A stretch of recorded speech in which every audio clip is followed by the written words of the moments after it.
biasa semangatnya. Bagaimana kabarnya hari ini? Alhamdulillah, sehat-sehat semua ya Bapak Ibu. Pertama-tama, perkenalkan, saya Melia Safira. Saya mahasiswi jurusan Gizi Politeknik Kesehatan Kementerian Kesehatan Jakarta 2. Pada pagi hari ini, saya akan melakukan penyuluhan mengenai hipertensi. Tadi di awal-awal pertemuan sebelum saya memulai acara ini, saya sudah membagikan leaflet mengenai hipertensi. Leaflet ini bisa Bapak Ibu baca semua selama saya memaparkan. Selanjutnya saya akan memaparkan materi mengenai hipertensi menggunakan lembar balik ini. Yang pertama, apa itu hipertensi? Hipertensi atau nama lain yang biasa kita dengar yaitu darah tinggi. Bapak Ibu, saya mau tanya, biasanya dikatakan darah tinggi itu kalau tensinya berapa sih? Ada yang tahu nggak? Nah, jadi dikatakan hipertensi itu jika tekanan darah di atas 140 untuk bagian atasnya, atau biasa juga kita sebut sistolik, dan per 90 untuk bagian bawahnya, atau bisa disebut juga diastolik. Nah, hipertensi itu tidak mengenal orang tua maupun anak muda. Baik orang tua ataupun anak muda, jika tekanan darahnya 140/90 atau lebih, itu dikatakan hipertensi. Tidak harus dua-duanya yang nilainya lebih baru dikatakan hipertensi, tetapi salah satunya saja, maupun atasnya atau bawahnya saja yang tinggi. Misalnya 150/80 itu dikatakan hipertensi. Seperti itu Bapak Ibu. Kenapa sih hipertensi itu berbahaya? Kenapa hipertensi ini selalu dibahas? Apa pentingnya membahas penyakit hipertensi ini ya? Jadi Bapak Ibu sekalian, hipertensi itu diam-diam dapat membunuh kita.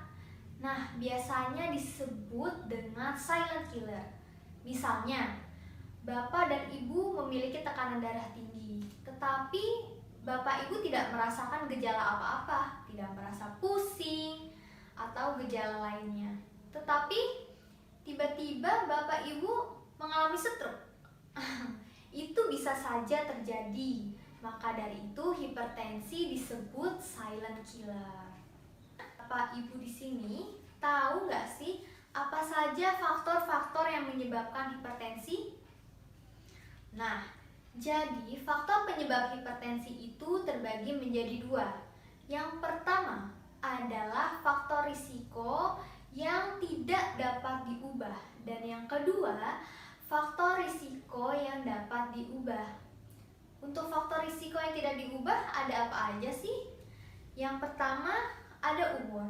Kenapa umur sebagai salah satu faktor risiko yang tidak dapat diubah?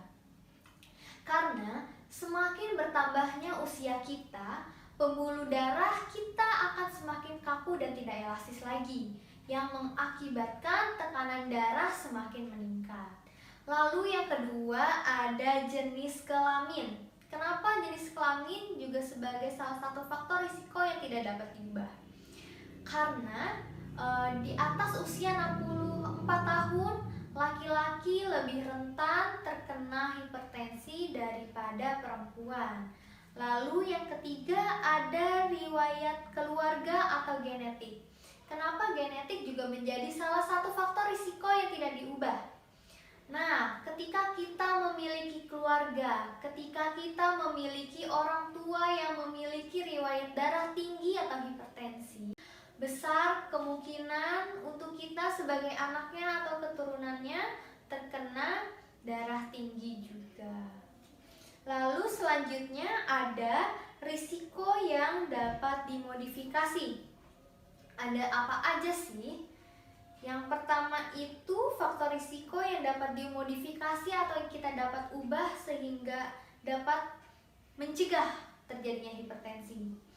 Yang pertama itu ada obesitas.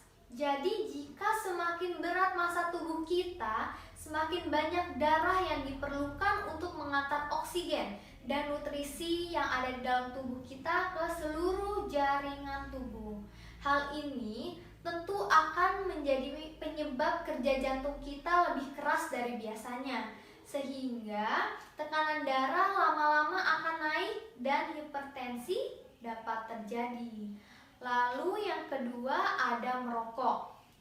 Karena di dalam rokok ini terdapat kandungan zat-zat yang berbahaya di dalamnya. Contohnya seperti nikotin. Nikotin ini dapat merusak lapisan dinding pembuluh arteri tubuh kita. Bila ini terjadi, pembuluh arteri akan menyempit dan menyebabkan tekanan darah menjadi naik. Selanjutnya ada kurangnya aktivitas fisik. Siapa di sini Bapak Ibu yang malas, yang nggak suka olahraga? Nah, jadi malas gerak atau mager merupakan salah satu penyebab tekanan darah tinggi atau hipertensi yang sering kita anggap remeh. Detak jantung orang-orang yang malas bergerak biasanya cenderung lebih cepat, yang dengan ini dapat menyebabkan jantung harus bekerja lebih ekstra untuk memompa darah, yang akhirnya berimbas kepada peningkatan tekanan darah atau hipertensi. Lalu konsumsi garam berlebih. Jadi untuk Bapak Ibu yang terlalu banyak mengkonsumsi garam atau asupan garam yang berlebih juga dapat menyebabkan tekanan ekstra pada pembuluh darah arteri di dalam tubuh kita. Nah, tekanan ekstra tersebut membuat arteri tubuh kita menebal dan semakin sempit, sehingga tekanan darah menjadi naik. Karena semakin sempit, darah susah lewat, sehingga tekanan darah pun naik. Lalu ada dislipidemia. Apa sih dislipidemia itu? Jadi dislipidemia adalah kondisi di mana kadar lemak dalam darah tubuh kita meningkat. Ini bisa dicegah tentunya dengan cara yang tadi, dengan tidak merokok, dengan kita melakukan diet, dengan kita melakukan aktivitas fisik, dengan tidak meminum alkohol, seperti itu. Selanjutnya ada konsumsi alkohol berlebih. Jadi jika kita suka mengkonsumsi alkohol, misalkan sehari 3 kali, seminggu 5 kali, alkohol ini dapat meningkatkan kadar lemak di dalam darah kita, yang mana bisa menyebabkan penumpukan lemak di dinding pembuluh darah arteri, yang dapat menyebabkan tekanan darah tinggi atau hipertensi. Lalu selanjutnya ada stres. Kenapa stres juga menjadi salah satu faktor risiko? Karena ketika kita stres, tubuh akan melepaskan hormon kortisol dan adrenalin yang dapat menyebabkan peningkatan denyut jantung. Hormon-hormon ini dapat menyempitkan pembuluh darah sehingga terjadi peningkatan tekanan darah. Kalau kita stres kan biasanya suka makan berlebih tuh. Stres nih, lagi pusing banget, lagi mumet. Kayaknya makan coklat enak, makan rujak enak, makan gorengan enak, semua kita makan. Atau yang bapak-bapak atau anak muda biasanya kalau lagi stres, stres banget nih, ngerokok aja deh buat ngilangin stresnya. Ada juga misalnya minum-minum alkohol untuk meredakan stresnya. Nah, itu sangat tidak baik ya, karena hal-hal tersebut dapat menjadi penyebab tensi kita menjadi naik atau dapat menyebabkan kita terkena hipertensi. Nah, selanjutnya gejala-gejala apa sih yang terjadi jika kita mengalami hipertensi? Nah, jadi gejala jika kita terkena hipertensi itu ada sakit kepala. Kita sangat merasa pusing, lalu gelisah, dada terasa sakit, jantung berdebar-debar, merasa mudah lelah, penglihatan mudah kabur karena kita merasa pusing.